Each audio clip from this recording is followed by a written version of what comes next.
Hello and welcome students. Today again we are meeting with our same chapter of civics, that is chapter number 2, diversity in society. In previous video we have seen 2.1 diversity is our strength and 2.2 the principle of secularism. Okay, today we are going to see 2.3 the contribution of society to our development. हमारी development के लिए society कैसे contribute करती है ये आज हम लोग देखने वाले हैं. What do we learn by living in a society. Society में रहते वक्त हम लोग क्या सीखते हैं. What values qualities do we imbibe. Let us see how society helps to develop our personality. हमारी पर्सनैलिटी को उभारने के लिए किस तरह सोसाइटी हमें हेल्प करती है या मदद करती है ये हम लोग देखेंगे. Cooperation. First of the most important quality of a human being is cooperation. All societies are based on mutual cooperation. सारी सोसाइटी म्यूचुअल कोऑपरेशन पर ही बेस्ड होती है between individuals and the community. Individuals और कम्युनिटी के बीच का जो कॉपरेशन है, म्यूचुअल कॉपरेशन, उस पर ही हमारी सारी सोसाइटी की नींव टिकी हुई है. The every existence. Now we are going to see our society depends on the cooperation between individuals. Okay, हमारी जो सोसाइटी है उसका जो कॉपरेशन है एक दूसरे के साथ में, उस पर निर्भर करती है हमारी society. Cooperation is what. Cooperation is the process of sharing and helping each other in solving the problems and removing the difficulties. Cooperation मतलब क्या होता है. हमारे एक दूसरे को सहायता करना, एक दूसरे की हेल्प करना, और अगर कोई प्रॉब्लम है तो उसका कोई सॉल्यूशन निकालना और उसकी डिफ़िकल्टीज के ऊपर मात करना. इसे बोलते हैं कोऑपरेट करना. जैसे आप अपने फ्रेंड्स को करते हो, फैमिली मेम्बर्स में कोऑपरेट करते हो या नहीं.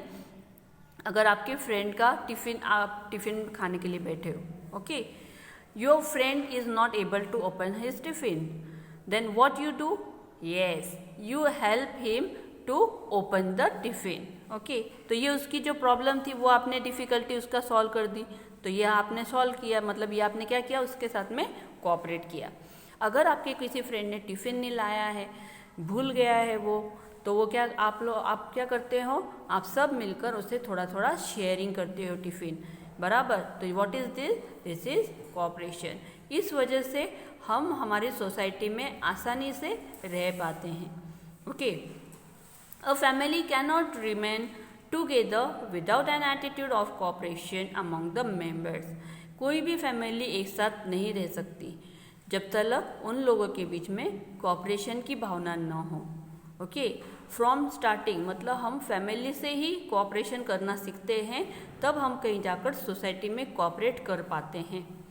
The same is true of society. Same इसी तरह सोसाइटी का है.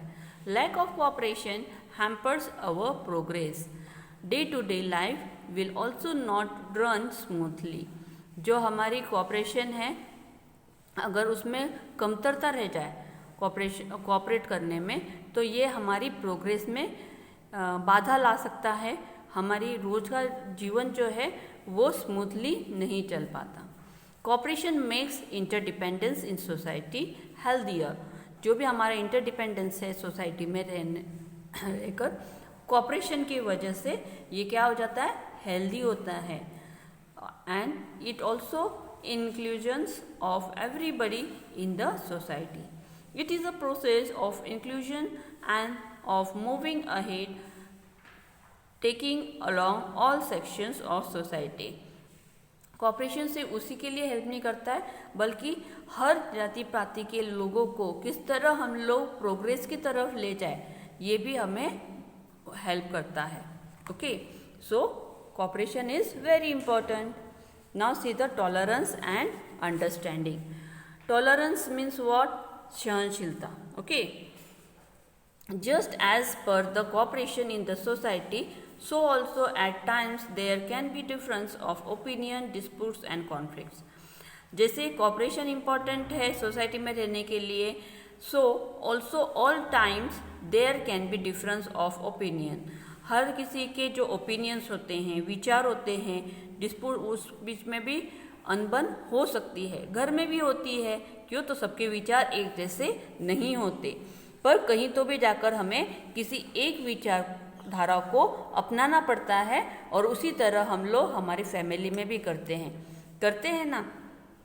Yes, so disputes and the conflicts arise when there is lack of agreement in the opinions, ideas and views of the people.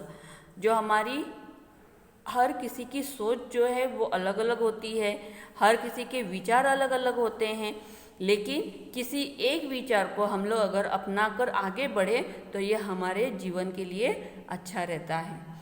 Prejudice और misconceptions about each other can also lead to conflict. अगर हम किसी के भी misconceptions में बहकावे में अगर आ जाते हैं तो उसकी वजह से क्या हो जाता है, हमारे बीच में दरारें पड़ जाती है, झगड़े हो जाते हैं, कॉन्फ्लिक्ट्स होते हैं। Okay, however it is in nobody's interest to keep a conflict going for a long time.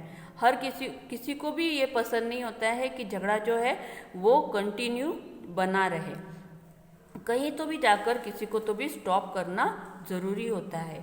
कोई मतलब जैसे किसी ने अगर शुरुआत कर दी झगड़े की तो कहीं तो भी जाकर ठीक है ये तेरी बात रख ले, ये कुछ बात मेरी समझ ले, ऐसे करके हमें जो टॉलरेंस की, अंडरस्टैंडिंग की एक दूसरे को ज़रूरत होती है।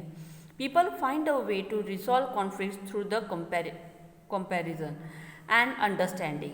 Thus conflicts can end if people make effort to understand each other and show a spirit of tolerance। ये कॉन्फ्लिक्ट्स को हम लोग रोक सकते हैं अगर हर कोई अंडरस्टैंडिंग की भावना रखे। Okay, and understanding attitude leads to a lot of new learning. And understanding attitude मतलब समझदारी का जो एटीट्यूड होता है उसको अगर हम लोग मद्देनज़र रखें तो हम लोग बहुत सारे नई चीज़ें सीख सकते हैं। We accept new ideas, this help to further enrich our social life. We become more tolerant. Society provides us an opportunity to learn this simple method of maintaining well being and the peace of society. इस वजह से हमारी society में piece मतलब शांति रहती है, हर कोई एक दूसरे को समझ के लेने में, न्यू आइडियाज़ कुछ दूसरों से सीखने के लिए मिलता है। ये सब हमें हमारी जो एक दूसरी क्वालिटी समझ में आती है जो सोसाइटी के लिए बहुत इम्पॉर्टेंट है, that is tolerance. Okay, an opportunity to perform different roles in society. We play different roles. Each individual has several roles and responsibilities, and duties of every role are well defined. While playing these roles at home and outside, we form bonds with many people. However, changes may occur in parts of we play. हमें society और क्या देती है? एक opportunity देती है to different अलग अलग रोल, किरदार निभाने के लिए।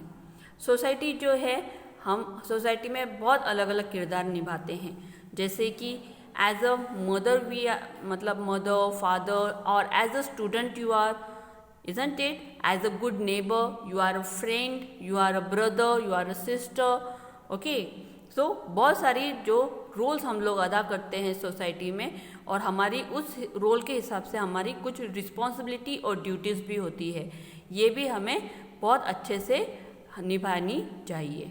While playing this roles at home and outside, घर पर और बाहर बहुत सारे अलग अलग रिलेशंस हम लोग बनाते हैं। We form the bond with many people. However changes may occur in parts we play. बहुत सारे चेंजेस भी हो सकते हैं, जो भी पार्ट हम लोग उस टाइम पर किरदार जो भी है वो हम लोग निभाते हैं।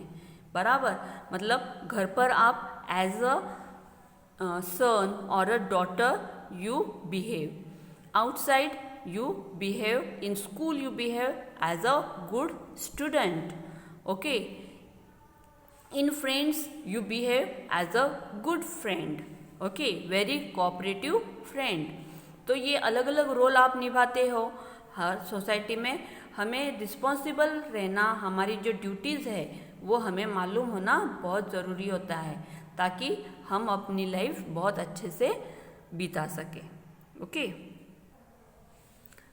2.4 regulation of society. In order that society functions smoothly, मतलब हमारी सोसाइटी को अगर हमें स्मूथली चलाना है without any obstacles, then some rules are required. तो हमें कुछ रूल्स बनाना ज़रूरी होते हैं। रूल्स मतलब क्या?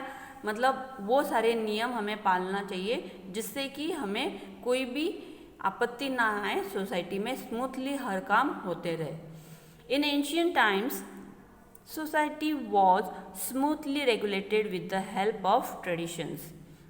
पहले के ज़माने में हमारी जो सोसाइटी थी वो कैसे रेगुलेट करती थी, चलती थी? With the help of traditions. Traditions मतलब जो हमारी रीति रिवाज थे उस हिसाब से। But in modern times along with the traditions laws are needed. Traditions के सिवा लॉज की भी ज़रूरत महसूस होने लगी।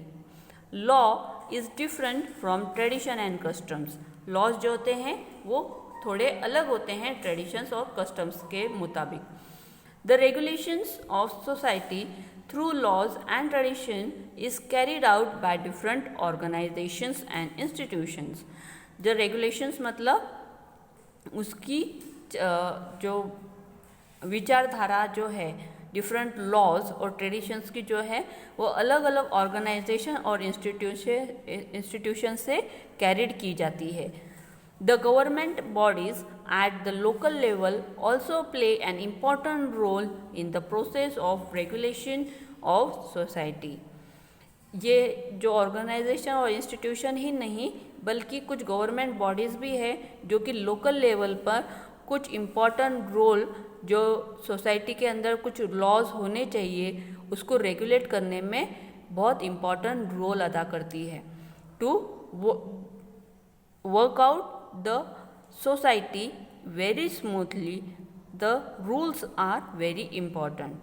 Okay, नहीं तो हर कोई अपनी मनमानी करने लगेगा, तो हर जो सहन कर रहा है उसके ऊपर अन्याय भी नहीं होना चाहिए, और जो सारे रूल्स फॉलो करता है उसके साथ में भी सारी बातें अच्छी होनी चाहिए। इस वजह से हर किसी को इक्वल ट्रीटमेंट मिलना चाहिए, किसी के साथ में नाइंसाफ़ी नहीं होनी चाहिए। इसके लिए लॉज और कुछ रूल्स हमारे सोसाइटी में बनाए गए हैं। I hope you all have understand what is the importance of the diversity, what the society help us to live, and what is the different qualities the society improves in our oneself.